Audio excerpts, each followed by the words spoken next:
Hi, I'm Katelyn at the Fletcher branch of the Washington County Free Library, and welcome to another edition of Real Talk, your source for movie and television recommendations. And now, as you might already know, this month, the month of May, is Asian American Pacific Islander Heritage Month. So in honor of that, I'm going to be showing you a range of films that celebrate and explore Asian and Pacific Islander heritage, life, and culture. Now, to start us off, maybe you're interested in films that explore families, family drama, family relationships, family dynamics. Well, here's a couple of films that might satisfy you. First up is The Joy Luck Club, a 1993 film based on the best-selling novel by Amy Tan.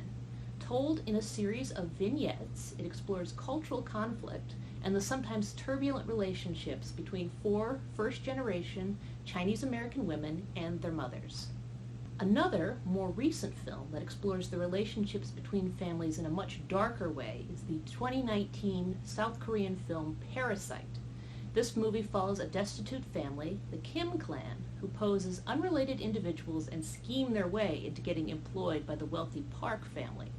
However, greed and class discrimination threatens the symbiotic relationship between the two families, leading to shocking and violent results.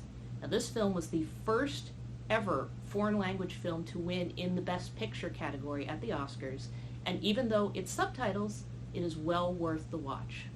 Another film that you might want to check out is the 2002 drama Whale Rider, which explores the generational clash of traditions within a New Zealand Maori tribe.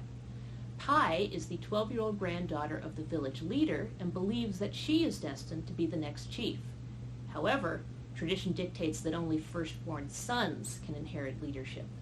Now, with the aid of her grandmother and her uncle, Pai seeks to prove to her ultra-traditional grandfather Koro that she is worthy and deserving of being his heir. Now, maybe you're thinking that you'd like to watch some true stories, or maybe some films that you didn't know were actually based on true events. Don't worry, this batch of films might be just what you're looking for. First up, we have the 2019 independent film The Farewell, based on director and writer Lulu Wang's personal experiences of dealing with her grandmother's illness. This comedy drama tells of a struggling Chinese-American writer who learns that her Nai, her grandmother, has terminal cancer. However, instead of telling Nai, the family hides the diagnosis from her and stages a fake wedding in China that will allow them to reunite and see her one last time. This film explores the common cultural practices in Chinese families to refuse to disclose life-threatening illnesses, believing that the lie will allow the family to bear the emotional burden of the illness rather than the individual. Next, we have Lion, a 2016 film based on the nonfiction book A Long Way Home by Saru Brierley.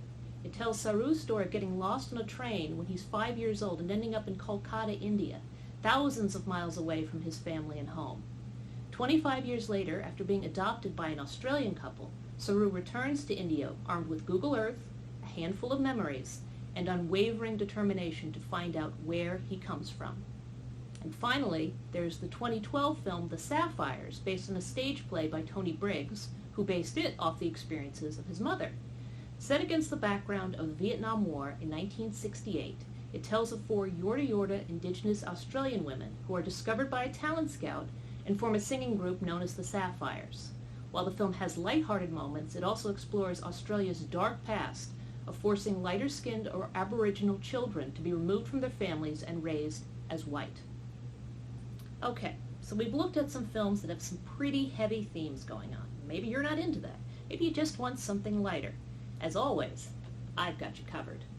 First is Hunt for the Wilder People, a 2016 New Zealand film directed by Taika Waititi.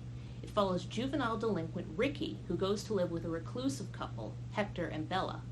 When Bella dies unexpectedly, Ricky runs away into the New Zealand bush to avoid being sent back to the orphanage.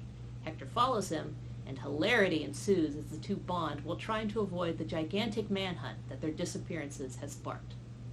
If you're into romantic comedies, there's the 2018 film Crazy Rich Asians, based on the novel by Kevin Kwan. Economics professor Rachel Chu accompanies her longtime boyfriend Nick to Singapore and discovers, much to her complete surprise, that his family is extremely wealthy and that Nick is one of the country's most eligible bachelors.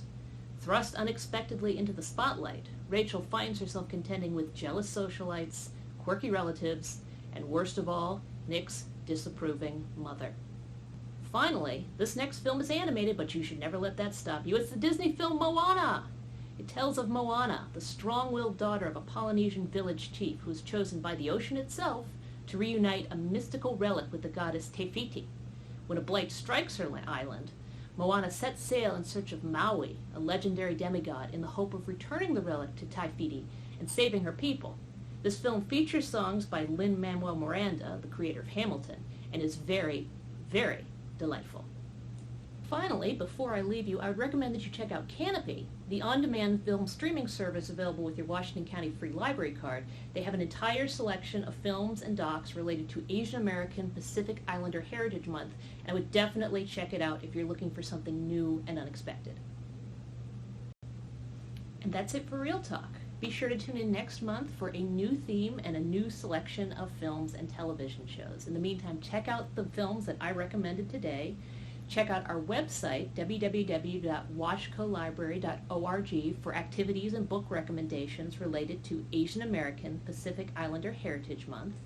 And I'll see you next time. Bye!